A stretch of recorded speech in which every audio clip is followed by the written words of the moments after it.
ধনীদের পরিবেশে ফাতেমাকে মানায় না, এমনটা ভেবে উম্মে কুলসুম রাদিয়াল্লাহু তাআলা আনহা তিনি নাকি ফাতেমাকে দাওয়াত করেন নাই। ভাইরা বন্ধুরা, এরপরে ধনী পরিবারের মহিলাগুলি তারা দাওয়াত খাইতে আসলো। আসার পরে যখন খানা পেশ করা হলো, আল্লাহ পাক রব্বুল আলামিনের কাছে এই আচরণটা এত নাপছন্দ হয়েছে। কেউ কেউ বলে সবগুলা খানা পাথর হয়ে গেছে, আবার কেউ কেউ বলছে সবগুলি খানা চাউল হয়ে গেছে, সেটা আর খানা হিসাবে রয় নাই। খানা পরিবর্তন হয়ে সেটা অখাদ্য হয়ে গেছে, খাদ্য পরিবর্তন হয়ে সেটা অখাদ্য হয়ে গেছে। ভাইরা বন্ধুরা, এমন ঘটনা যেই সমস্ত মানুষ জারি গানে গায়, জারি গানে বলে, মানুষকে আবেগ আপ্লুত করার জন্য, এমনকি কবিতাও বানায়, গানও বানায়, ছন্দ আকারে, জারির আকারে। এর কোনো ভিত্তি নাই, উল্লেখযোগ্য কোন বইয়ের মধ্যে, কোন কিতাবে ওই ঘটনার কোন সত্যতা পাওয়া যায় না। কারণ হলো এই ঘটনার দ্বারা আমার নবী পরিবারের উপরে বহুত বড় একটা অপবাদ দেওয়া হয়। এমন কোন কথা, এমন কোন ঘটনা, এমন কোন আচরণ কোনোদিন প্রকাশ করা যাবে না, বলা যাবে না, দেখানো যাবে না, যার দ্বারা আমার নবী পরিবারের উপরে অপবাদ আসে, নবী পরিবারের ইজ্জতে আঘাত হয়। আমার নবী পরিবারের কোনো সদস্যের ব্যাপারে এমন কোনো কথা বলা যাবে না যেই কথার দ্বারা নবীর পরিবারের ইজ্জত নষ্ট হয়। উম্মে কুলসুম রাদিয়াল্লাহু তাআলা আনহা খানতুনে জান্নাত গরিব হওয়ার কারণে তাকে দাওয়াত করেন নাই, কথাটা সাধারণ কোনো কথা নয়, বহুত বড় কঠিন একটা অপবাদ, বহুত বড় অন্যায় কথা। এতে বোঝা গেল উম্মে কুলসুম তার ভিতরে অহংকার ছিল, ধন দৌলতের অহংকার ছিল। এর দ্বারা প্রমাণ করা হয় নবী পরিবারের সন্তান, নবীর কলিজার টুকরা মেয়ে উম্মে কুলসুম রাদিয়াল্লাহু তাআলা আনহার অন্তরে সম্পদের বড়াই ছিল, অহংকার ছিল। আর বোনটা গরিব হওয়ার কারণে তার প্রতি তার হেয় দৃষ্টি ছিল। এরা জাননি কত বড় জঘন্য গুনাহ। আল্লাহ বলেন আল্লাহর নবী বলেন আল কিবরিয়া ও রিদাই, হাদিসে কুদসি। অহংকার করা শুধুমাত্র আমি আল্লাহর পোশাক, অহংকার করা মানুষের মানায় না। এজন্য অহংকার বহুত বড় কবিরা গুনাহ, অন্তরের রোগ। এই রোগে যারা রোগী তারা কোনোদিন আল্লাহর কাছে ইবাদতের মাধ্যমে পার পাবে না। অহংকার তার যাবতীয় আমলকে নষ্ট করে দিবে। এই অহংকার থেকেই গীবতের জন্ম, অহংকার থেকেই তোহমতের জন্ম, অহংকার থেকেই যাবতীয় আমলের জন্ম। একজন মানুষকে কেউ যখন ছোট করে কথা কয়, সমাজ হেয় করে, তার গীবত করে, তার শিকায়েত করে, প্রকাশ্যে অপ্রকাশ্যে, কখন করে? যখন তার অন্তরে অহংকার জন্ম নেয়। কারে রাখো, ওর কথা রাখো, ও তো সেদিনের মানুষ, ও তো ওই দিনের পোলা, ও তো ওই দিনেই করছে, ওই দিন খালি আমার বাড়িতে এরকম আসছে সাহায্যের জন্য। এই ধরনের কথা বলে বলে সমাজে যে সমস্ত মানুষ গীবত করে, শিকায়েত করে, চুগলখড়ি করে, ইজ্জত নষ্ট করে, এদের অন্তরে বিশাল বড় রোগ, আর সেই রোগটার নাম হলো অহংকার। আমার ভাইয়েরা বন্ধুরা, জন্য বলতেছি এই সমস্ত বানোয়াট কথা থেকে, বানোয়াট গল্প থেকে আমাদের বিরত থাকা উচিত। শুধু আমরা আপনাদেরকে শোনানোর চেষ্টা করলাম না। উম্মে কুলসুম রাদিয়াল্লাহু তাআলা আনহা আমার নবীর একজন কলিজার টুকরা মেয়ে, যার শরীরে আমার নবী রক্ত রয়েছে রে, যার আচরণ আমার নবীর মতো হবে। তিনি হলেন উম্মতের জন্য নজির, উম্মতের জন্য দৃষ্টান্ত, নবীর একজন সাহাবিয়া।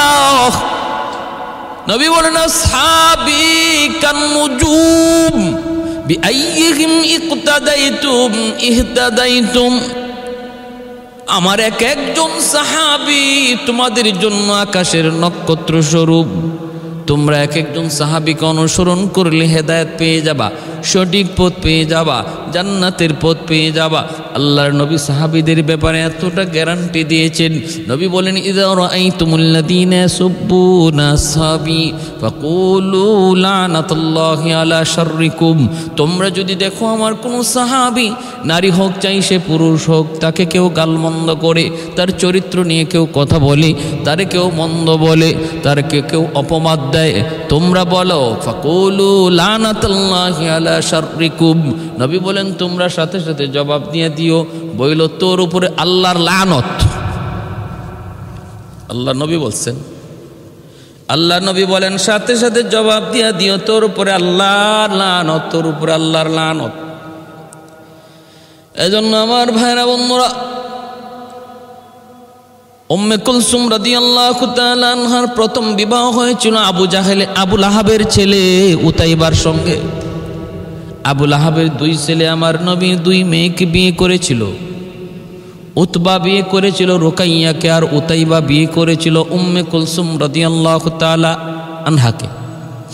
এই দুইজনকে দুইজন বিবাহ করেছিল। ভাইরা বন্ধুরা, আমার নবী রহমতের নবী, মায়ার নবী নবুয়ত পাওয়ার 6 বছর আগে, 6 বছর 7 বছর আগে উম্মে কুলসুম রাদিয়াল্লাহু তাআলা আনহার জন্ম হয়। ভাইরা বন্ধুরা, এরপরে তিনি কিছু বড় হতে লাগলেন। নবীজি, ওই সময় আরবের একটা প্রচলন ছিল অল্প বয়সী বিয়ে দেওয়া হয়ে যেত। আমাদের সমাজে সেটা অন্যায় অপরাধ, তখনকার সমাজের সময়ে সেটা এত অপরাধ ছিল না। নবী তার দুজন মেয়েকে বিবাহ দিলেন আবু লাহাবের সন্তান উতবা উতাইবার সাথে। এরপরে আমার নবী, মায়ার নবী যখন নবুয়ত পান, নবুয়ত পাওয়ার পর আল্লাহর নবী যখন তাওহীদের দাওয়াত দিতে লাগলেন, মেয়েদেরকে নবী উঠায় দেন নাই, নবীর ঘরেই ছিল, বিবাহ হয়ে গেছে। আবু লাহাবের ছেলে উতবা উতাইবা নবীর জামাতা, দুই মেয়ের জামাতা। নবী যখন কালেমার দাওয়াত দেন, তাওহীদের বাণী শোনান, আবু লাহাব নবীর তাওহীদের বাণী মেনে নিতে রাজি না। এমনকি আবু লাহাবের স্ত্রী উম্মে জামিল, সেও নবুয়তের দাওয়াত সে মেনে নিতে রাজি না। এমনকি আমার নবীর কঠিন বিরোধিতা শুরু করলো, কঠিন বিরোধিতা শুরু করলো। এক পর্যায়ে আমার নবীর উপরে আঘাত করলো আবু লাহাব।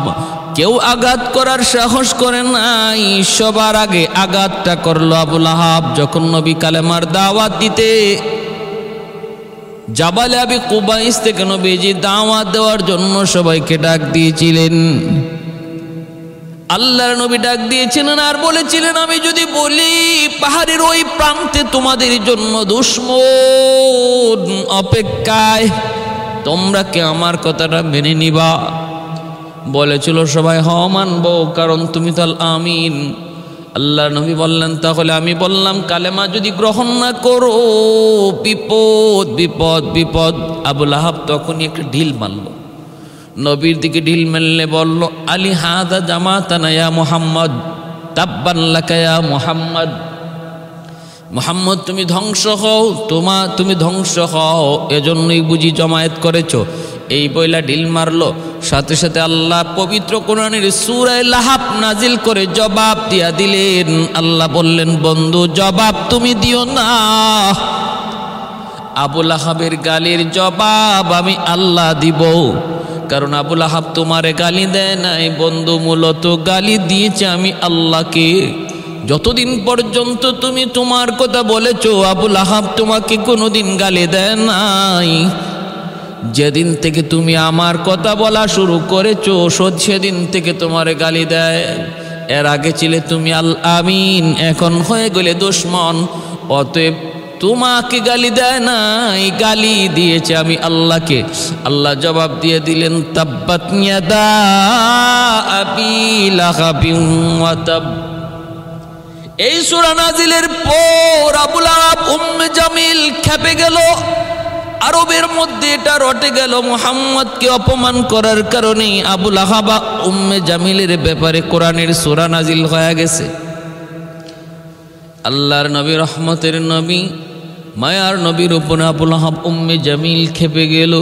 দুই ছেলেকে বলতেছে, তোদের শ্বশুরের কারণে আজকে আমাদের ব্যাপারে কোরআনে সূরা নাজিল হইছে, আমরা নাকি জাহান্নামী, অতএব মুহাম্মদের মেয়েকে আর তোদের ঘরে রাখা যাবে না, এই বিবাহ টিকবে না, তালাক দিয়ে দাও, তালাক দিয়ে দাও।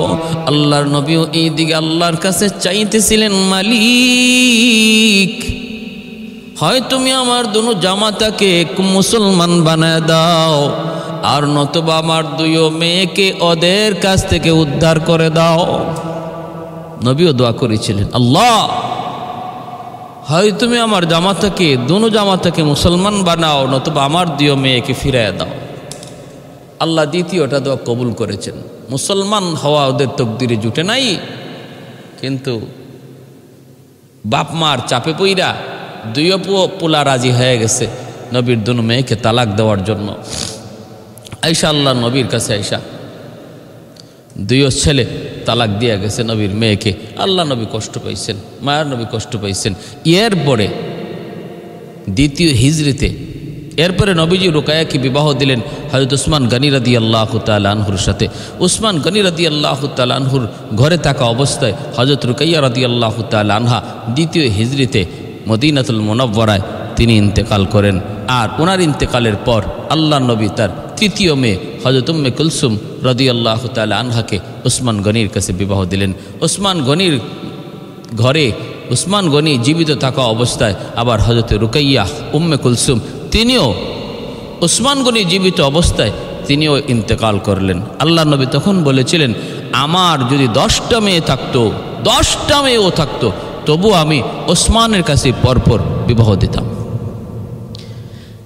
ভাইরা বন্ধুরা, জন্য আলী রাদিয়াল্লাহু তাআলা আনহু আর উসমান গনি রাদিয়াল্লাহু তাআলা আনহুর ব্যাপারে এত বড় অপবাদ, উম্মে কুলসুম আর ফাতেমা রাদিয়াল্লাহু তাআলা আনহার ব্যাপারে এত বড় অপবাদ হয় না। অথচ আলী রাদিয়াল্লাহু তাআলা আনহু আর ফাতেমা রাদিয়াল্লাহু তাআলা আনহার বিবাহের সময়ে মোহর দেওয়ার মতো ক্ষমতা আলীর ছিল না। সেই মোহরের ব্যবস্থা করেছিলেন আলী রাদিয়াল্লাহু, হযরত উসমান গনি রাদিয়াল্লাহু তাআলা আনহু। আল্লাহ নবী বলেছিলেন, আলী ঢাল আর তলোয়ার তো আছে, বাজারে বিক্রি করে মোহরের ব্যবস্থা করো। রাস্তার মধ্যে উসমান গনি পেয়ে গেলেন। উসমান ডাক দিয়ে বলতেছেন, আলী কই যাও? কই বাজারে যাই কেন? কই ঢাল তলোয়ার বিক্রি করে মোহরের ব্যবস্থা করব। আলী হযরত উসমান বলেন, আলী আমার কাছে বিক্রি করো। কত টাকা লাগবে বলে এত? উনি টাকা দিয়ে দিলেন, ঢাল তলোয়ার উসমান গনি কিনে নিয়ে গেলেন। সেই ঢাল আর তলোয়ার উসমান গনি রাদিয়াল্লাহু তাআলা আনহু বিবাহের মধ্যে তিনি আবার আলীকে উপহার দিয়ে দিলেন। হযরত আলী রাদিয়াল্লাহু তাআলা আনহুকে আবার তিনি উপহার দিয়ে দিলেন। ভাইরা বন্ধুরা, মোহরের ব্যবস্থা হয়ে গেল, ঢাল তলোয়ার আলী আবার সেটা ফিরেও পেলেন। আল্লাহ নবী, রহমতের নবীর মেয়ে খাতুনে জান্নাত মা ফাতেমা রাদিয়াল্লাহু তাআলা আনহাকে কে দাওয়াত না করতে চায়? আর এখানে বুঝি বোন হয়ে দাওয়াত দিতে চায় না। অথচ ইহুদি একটা মহিলা, ইহুদি একটা মেয়ে ফাতেমা রাদিয়াল্লাহু তাআলা আনহার বান্ধবী ছিল। ওই ইহুদি মেয়েটা, সে ছিল বান্ধবী মদিনার। ভাইরা বন্ধুরা, ওই মেয়েটা একবার এরকমভাবে কি করবে, ইহুদি মেয়েটা বাবা ছিল অনেক ধনী পরিবারের মেয়ে। ইহুদি মেয়ে, সম্পদের কোনো অভাব নাই, একরকম রাজার হালেই চলে। এই মেয়েটাকে ইহুদি যখন বিয়ে দিবে, মেয়ে বলতেছে, আব্বু আমার বিয়ে হবে, অসুবিধা নাই, যেখানে মন চায় তুমি বিয়ে দাও, কিন্তু আমার একটা দাবি আছে। বাবা কই কি দাবি? কই দাবি হলো আমার এক বান্ধবী আছে, নাম হলো ফাতেমা, আমার বান্ধবীকে আমার বিয়েতে দাওয়াত করা লাগবে। ইহুদি বলতেছে, তোমার বান্ধবীর বাবাকে? বলে বাবা মুহাম্মদ। আচ্ছা, দাদাকে? কয় আব্দুল্লাহ।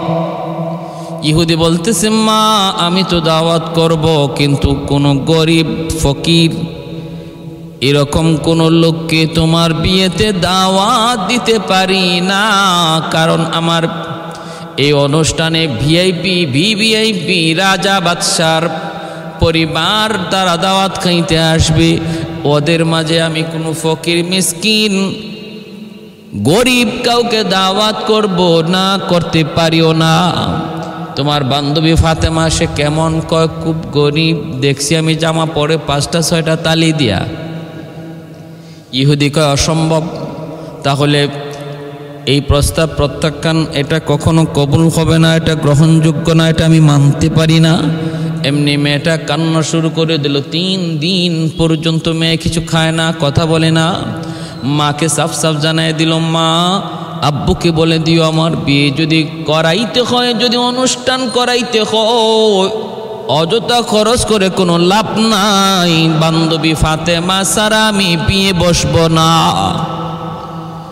আমার বান্ধবী ফাতেমা যদি হাজির না হয়, আমি ওই বিয়েতে রাজি হব না। অনুষ্ঠানে যত খরচ করো না কেন, আমি কিন্তু বিয়েতে রাজি হব না। মা যদি বিয়েতে রাজি করাইতে হয়, অবশ্যই বান্ধবী ফাতেমাকে দাওয়াত করা লাগবে।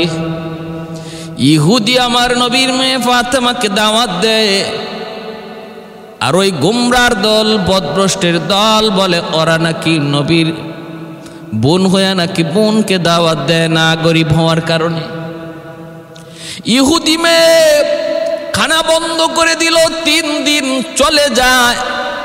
মা স্বামীর কাছে যা বলে, স্বামী গো সন্তান যদি বাঁচাইতে হয়, বিবাহ তো পরে, আগে যদি বাঁচাইতে হয় তাড়াতাড়ি তার বান্ধবীকে দাওয়াত করো।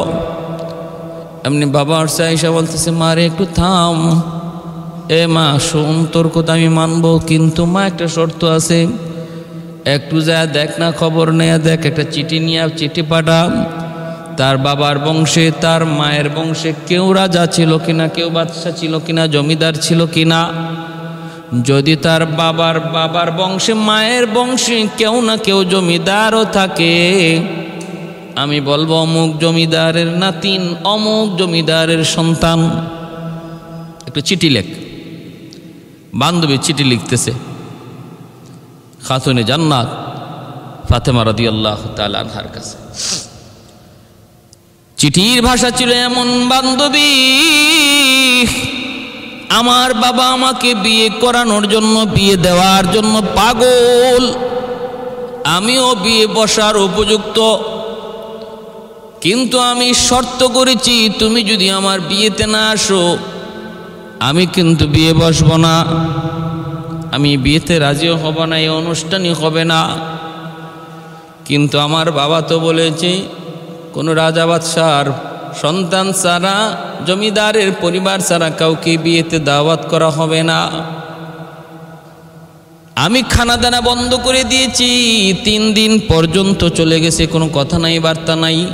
এক পর্যায়ে বাপ মা রাজি হয়েছে, এই শর্তে বান্ধবী তুমি যদি একটু বলো তোমার বাবার বংশে মায়ের বংশে কোনো জমিদার কোনো রাজা বাদশাহ আছে কিনা, তুমি যদি একটু বলো তাহলে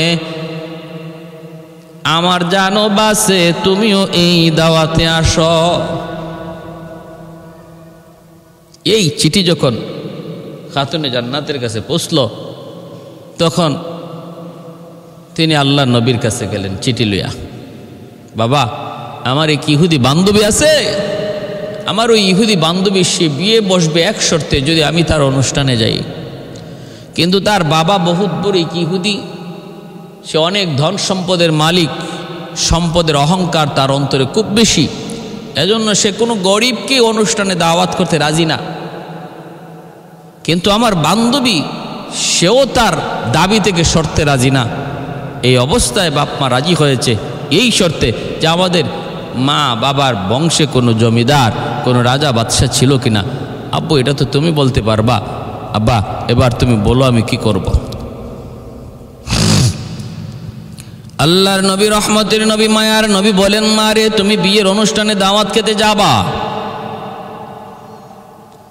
বাবা আমি যাব বলে, হ তুমি যাবা, তুমি চিঠি লিখে দাও বান্ধবী আমি তোমার বিয়েতে দাওয়াত খাইতে আসব।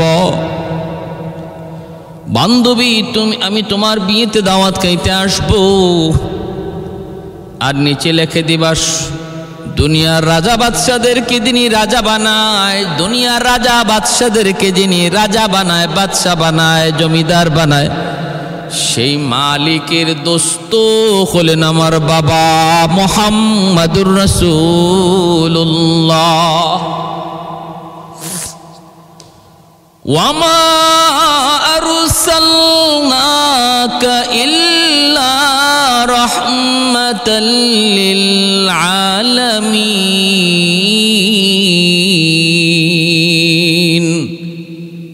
আল্লাহ পাক রব্বুল আলামিন কয়, বন্ধু তোমাকে জগতের জন্য রহমত বানায় পাঠাইছি।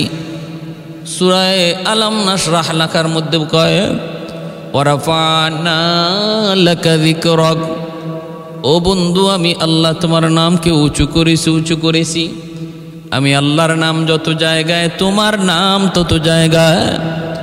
আজানে আমার নাম, সাথে তোমার নাম। নামাজে আমার নাম, সাথে তোমার নাম। জানাজায় আমি আল্লাহর নাম, সাথে তোমার নাম। জানাজায় দেখবেন আর কিছু না থাকলেও আলহামদুর সাথে সূরা না থাকলেও দরুদ শরীফ জানাজার মধ্যে আছে নি না নাই? ইকামতের ভিতরে আমি আল্লাহর নাম, সাথে তোমার নাম। বাংলার জমিনে যেখানে আজান শেষ, ভারতের জমিনে আজান শুরু। ভারতে শেষ, পাকিস্তানে শুরু। যেখানে আমি আল্লাহর নাম উচ্চারণ হয় সেখানেই তোমার নাম উচ্চারণ হয়। কালেমার ভিতরে আমি আল্লাহর নাম, সাথে সাথে তুমি বন্ধুর নাম। तकबीर में कलमा में नमाजों में यज़ा में, तकबीर में कलमा में नमाजों में यज़ा में है नाम इलाही से मिला नाम मुहम्मद, है नाम इलाही से मिला नाम मुहम्मद। फरमाती ही आदम को मुझे खुल्द तरी में, लकहा हुआ तो बाब मिला नाम मुहम्मद, लकहा हुआ तो बाब मिला नाम मुहम्मद। महबूब ने कहा सल्ली अला नाम मुहम्मद, आका की जिया दिल की जिला नाम मुहम्मद, आका की जिया दिल की जिला नाम मुहम्मद। ভাইয়ের আমার,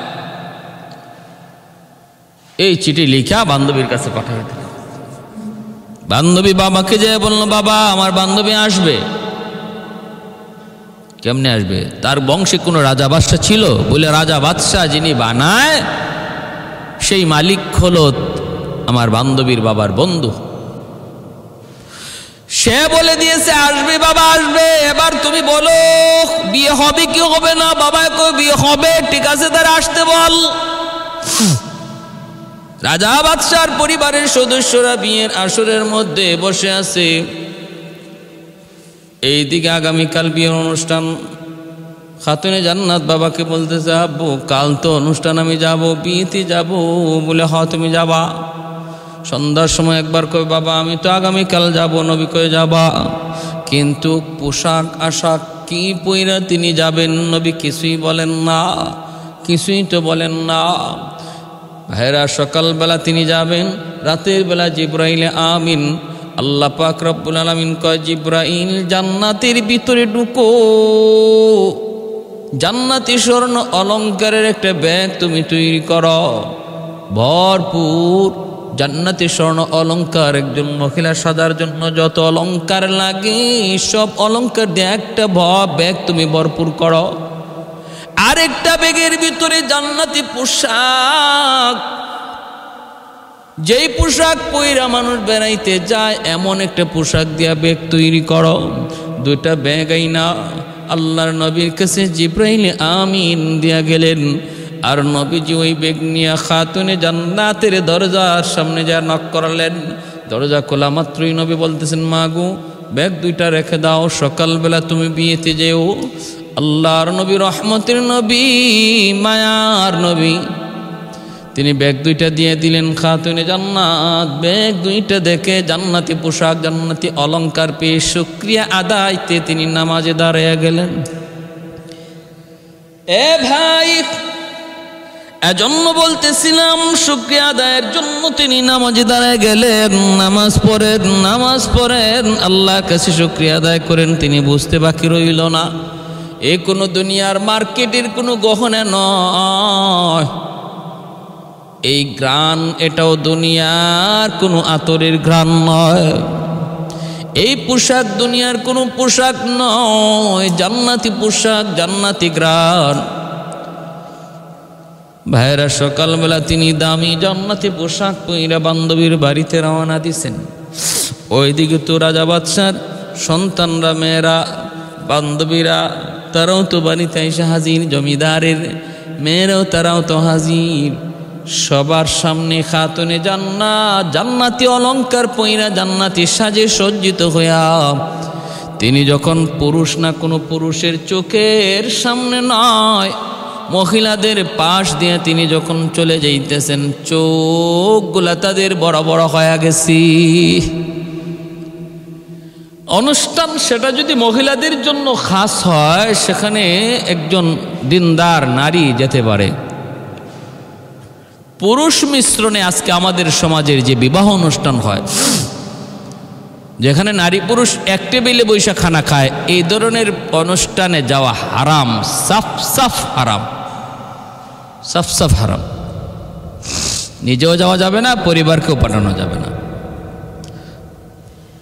যে বিবাহটা ছিল বরকতের বিষয়, যে বিবাহটা ছিল সোয়াবের বিষয়, ধর্মের অংশ, সেই বিবাহটাকে আজকে ইহুদ খ্রিস্টানদের কালচারে সম্পন্ন করার কারণে সে অনুষ্ঠান নেকির কাজ গুনাহে পরিণত হচ্ছে। যেটা সোয়াবের কাজ, নেকির কাজ, সেটা গুনাহে পরিণত হচ্ছে। আমাদের কোনো খবরই নেই। এজন্য বলবো, মা বোনদেরকে বলবো, ভাইদেরকে বলবো, বিবাহের অনুষ্ঠান করবেন, বরযাত্রীর অনুষ্ঠানে চাপ দিবেন না। মেয়ের বাড়িতে বরযাত্রী কোনো অনুষ্ঠান শরীয়তে এলাও না। শুধু ছেলে তার বাড়িতে অলিমা করবে, তৌফিক থাকলে ওই অলিমাতে সে দাওয়াত করবে বন্ধু বান্ধবকে। সেখানে নারীদের জন্য আলাদা বিভাগ, আলাদা, সম্পূর্ণ আলাদা করে ফেলবে নারীর সেক্টর, নারীর অংশ, নারীদের অংশ, নারীদের খাওয়ার জায়গা সম্পূর্ণ আলাদা পুরুষের চেয়ে। এবং কোনো গান চলবে না, কোনো বাজনা চলবে না। তাহলে এই অনুষ্ঠানটা, এটা একটা নেকিতে পরিণত হবে, সোয়াবের অংশ, জীবনের একটা বহুত বড় সোয়াবের অংশে পরিণত হবে। নবী বলেন, আন নিকাহু মিন সুন্নতি ফামান রাগিবা আন সুন্নতি ফালাইসা মিন্নি। বিবাহ করা আমি নবীর সুন্নত। এই বিবাহ থেকে যে নিজেরে ফিরে নিল, সে আমার দল থেকে বাইর হয়ে গেল। এজন্য যার শারীরিক শক্তি আছে, যাদের আর্থিক শক্তি আছে, যার শারীরিক এবং আর্থিক শক্তি, সামর্থ্য আছে, তার জন্য বিবাহ করা অবশ্যই জরুরি, ফরজ, ফরজ। তার জন্য বিবাহ করা ফরজ। যার শারীরিক শক্তি আছে কিন্তু আর্থিক সামর্থ্য নাই, তার জন্য শরীয়তের বিধান, তুমি বেশি বেশি রোজা রাখো, বেশি বেশি রোজা রাখো। বউ পালার, একজন স্ত্রীকে পালবার সামর্থ্য যদি না থাকে, তার খরচ, তার খরপোশ দেওয়ার সামর্থ্য না থাকে, তাহলে বিবাহ তুমি কেন করবা? আরেকজন মহিলা এনে কষ্ট দিবা? তুমি রোজা রাখো, তোমার উপরে বিধান হলো তুমি রোজা রাখো। শারীরিক শক্তি যেটা আছে, রোজা রাখলে শারীরিক চাহিদা যেটা আছে এটা দুর্বল হয়ে আসবে। এজন্য আমার ভাইয়েরা, বন্ধুরা, খেয়াল করে মনোযোগ দিয়ে শুনুন। খাতুনে জান্নাত তিনি যখন ওই বাড়িতে যায় ঢুকলেন, শুধু নারী বান্ধবীরা তাদের সামনে যায় ঢুকলেন, তাদের চোখগুলা বড় বড় হয়ে গেল। কি ব্যাপার, এত দামি পোশাক জীবনে কোনোদিন দেখি নাই, জীবনে কোনোদিন দেখি নাই। খাতুনে জান্নাত তিনি তো ধর্মীয় কিছু কথা শুরু করলেন। সবাই মন দিয়ে মনোযোগ দিয়ে শুনতেছে। একজন বান্ধবী বলতেছে, বান্ধবী কথাটা একটু বন্ধ করো। মনে করছে যে সবাই বিরক্ত হয়ে গেছে, কারণ বিয়ে বাড়িতে ওয়াজ নসিহত চলে না, বিয়ে বাড়িতে বরযাত্রী অপেক্ষায় থাকে কখন খানা আসবে। কারণ ওই সময় বরযাত্রীদের টেম্পার থাকে বড় গরম, বিয়ে বাড়িতে বরযাত্রীদের টেম্পার গরম থাকে। যদি 19-20 হয় উতাল পাতাল শুরু হয়ে যায়, প্লেট ভাঙ্গে, তরকারি উড়ায় ফেলায় দেয়, ডাব পাইরা খায়, পেয়ারা পাইরা খায়, কত কিছু, ঠিক না? ওই দিন বরের চেয়ে বরযাত্রীর পাওয়ার বেশি থাকে বিয়ে বাড়িতে, বরের চেয়ে বরযাত্রীর পাওয়ার বেশি থাকে। এজন্য মেয়ে পক্ষ, কনের পক্ষ, এরাও সহজে বরযাত্রীর সাথে কোনো বাজাবাজি করে না। বহু প্রমাণ এমন আছে বরযাত্রীর গণ্ডগোলের কারণে, বরযাত্রীর কারণে বিয়ে ভেঙে গেছে। বিয়ের আসরে যায় বরযাত্রীর সাথে গণ্ডগোল হয়েছে, এতে করে বিয়ে ভেঙে গেছে, এমন নজির আছে। বহু প্লেট, বহু তরকারির বাটি বরযাত্রী ভাঙছে, নজির আছে। লবণ কেন কম হলো, তরকারিতে ঝাল কেন বেশি হলো, এটাই প্রবলেম। এতে করে তরকারির বাটি ভাঙছে, প্লেট ভাঙছে, কারণ এদিন পাওয়ার বেশি। অথচ বলুন তো, এই বিয়ে বাড়িতে এই বরযাত্রীর উসিলায় বর খাইতে আসছে না বরের উসিলায় বরযাত্রী খাইতে আসছে? বরের উসিলায় বরযাত্রী খাইতে আসছে, বরযাত্রীর উসিলায় বর খাইতে আসে নাই। তারপরও দেখা যায় বর কথা কম কয় আর বরযাত্রীরা বেশি কথা কয়। বর কম খায়, বরযাত্রী বেশি খায়। ঠিক তেমনি এই দুনিয়াতে আল্লাহ পাক ইমানদারকে বর বানায় পাঠাইছেন আর বেঈমানদেরকে বরযাত্রী বানায় পাঠাইছেন। আল্লাহ বরকে বলছেন তোমার আজকে কম খাবে, কম বলবে, তাফালিং কম করো। আর বেঈমানরা ওই বিয়ের আসরের মতো তাফালিংও বেশি করবে, ঝগড়াঝাটিও বেশি করবে, খাইবেও বেশি, কথাও বলবে বেশি, আকাম কুকামও করবে বেশি। আর বর সে চুপচাপ খালি অপেক্ষায় থাকবে যে কখন এই আসরটা শেষ হয়, এরপরে আমি আমার বাসর ঘরে যেয়ে ঢুকবো। এই বিয়ার আসরটা, এই খাওয়া দাওয়ার আসরটা কখন জানি শেষ হয়, আর বরযাত্রী কখন জানি বিদায় হয়, আর আমি কখন জানি বাসর ঘরে যেয়ে ঢুকি, এই অপেক্ষায় থাকে বর। ঠিক দুনিয়ার মিসালটাও হলো এমন। এজন্য ইমানদার হাই হতাশ করার কোনো সুযোগ নাই, শুধু অপেক্ষায় থাকো এই বিয়ের আসরটা কখন ভাঙবে আর তুমি কখন বাসর ঘরে ঢুকবে, তুমি সে অপেক্ষায় থাকো। আর বেঈমানরা ওরা আজকের একদিনে যা মন চায় তা করুক, যা মন চায় তা খাক, যা মন চায় তা বলুক, এরপরে তাদের ভাগ্যে আর কোনো খাওয়া নাই, তাদের ভাগ্যে কোনো আর আনন্দ নাই। তোমার ভাগ্যে আনন্দ এরপর থেকে শুরু হবে আর শেষ হবে না। ভাইরা বন্ধুরা, খাতুনে জান্নাত ফাতেমা রাদিয়াল্লাহু তাআলা আনহা, তিনি তো ওই বাসর, তিনি তো ওই বিয়ে বাড়িতে কিছু কথা বলবেন। বান্ধবী কয়, বান্ধবী কথা একটু বন্ধ করো। বলে কি হয়েছে বলো? ও বান্ধবী, তুমি আমার পাশে বসছো, তোমার শরীরের এই দামি পোশাকে আমার হাতটা লাগছিল, আমার শরীরের মধ্যে একটা সুঘ্রাণ চলে আসছে, পাশে করে আমার ওই বান্ধবীর শরীরেও সুঘ্রাণ গেছে। আমরা সবাই তো মাতামাতি আলোচনা করতেছি, তুমি যে সুন্দর আলোচনা করতেছো, ক্ষুধার যন্ত্রণা আমাদের কখন কোন দিক দিয়ে চলে যাবে টেরও পাবো না। ক্ষুধার চেয়েও তোমার, খানার চেয়েও তোমার কথা আমাদের ভালো লাগতেছে। কিন্তু বান্ধবী, আমরা শুধু একটা কথা জানতে চাই, ফাতেমা একটু বল, এই জামা কোন মার্কেট থেকে আনছো? কোন মার্কেট থেকে আনছো? ওই মার্কেটে যাবার রাস্তা কোন পথে? খাতুনে জান্নাত কয়, বান্ধবীরা, এটা দুনিয়ার কোন মার্কেট নয়, এই মার্কেটের মালিক হলেন আসমানের মালিক, জমিনের মালিক, জান্নাত জাহান্নামের মালিক আমার আল্লাহ। তিনি হলেন ওই মার্কেটের মালিক, আর সেলসম্যান হলেন জিব্রাইল আমিন। জিব্রাইল আমিন কই যাওয়ার রাস্তা কোন পথে? কই রাস্তা হলো ইহদিনাস সিরাতাল মুস্তাকিম।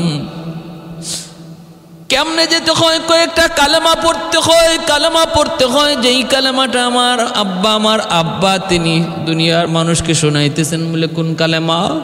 লা ইলাহা ইল্লাল্লাহু মুহাম্মাদুর রাসূলুল্লাহ। সাথে সাথে উপস্থিত সবগুলি ইহুদি নারী, সবগুলি ইহুদি বান্ধবী খাতুনে জান্নাতের হাতে হাত রেখে কালেমা পড়ে মুসলমান হয়ে যায়। ভাইরা আমার, যদি আপনি বলেন এই ঘটনাও মিথ্যা, তাও আমি বলবো, বলুন এই ঘটনা যদি মিথ্যাও মেনে নেন, নির্ভরযোগ্য কোনো কিতাবে যদি নাও পান, তবু এর দ্বারা নবী পরিবারের উপরে কোনো তহমত আসে না, আমার নবী পরিবারের উপরে কোনো অ্যাটাক আসে না, আমার নবী পরিবারের উপরে কোনো ধরনের অপবাদ দেওয়া হয় না। মনে রাখতে হবে উল্লেখযোগ্য, মনে রাখতে হবে নির্ভরযোগ্য কোনো কিতাবের ঘটনা যদি না হয়, আর সেই ঘটনা যদি শরীয়তের কোনো বিধানের সাথে সাংঘর্ষিক না হয়, মানলে অসুবিধা নাই।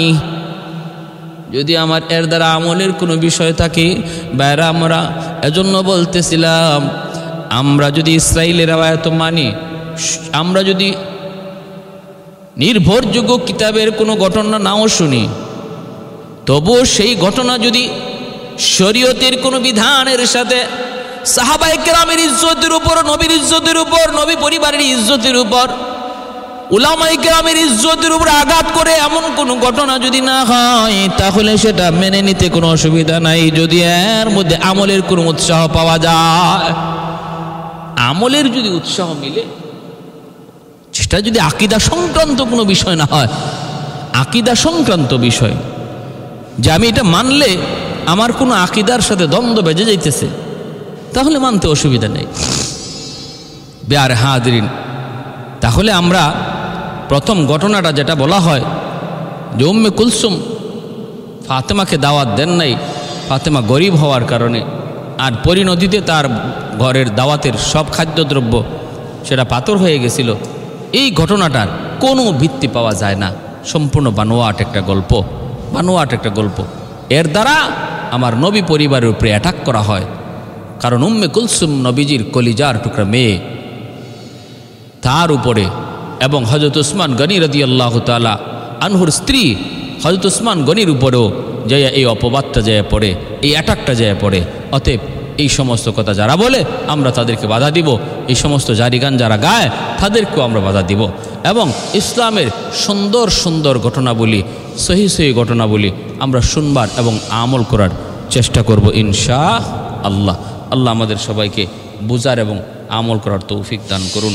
ওমা তৌফিকি ইল্লা বিল্লাহ।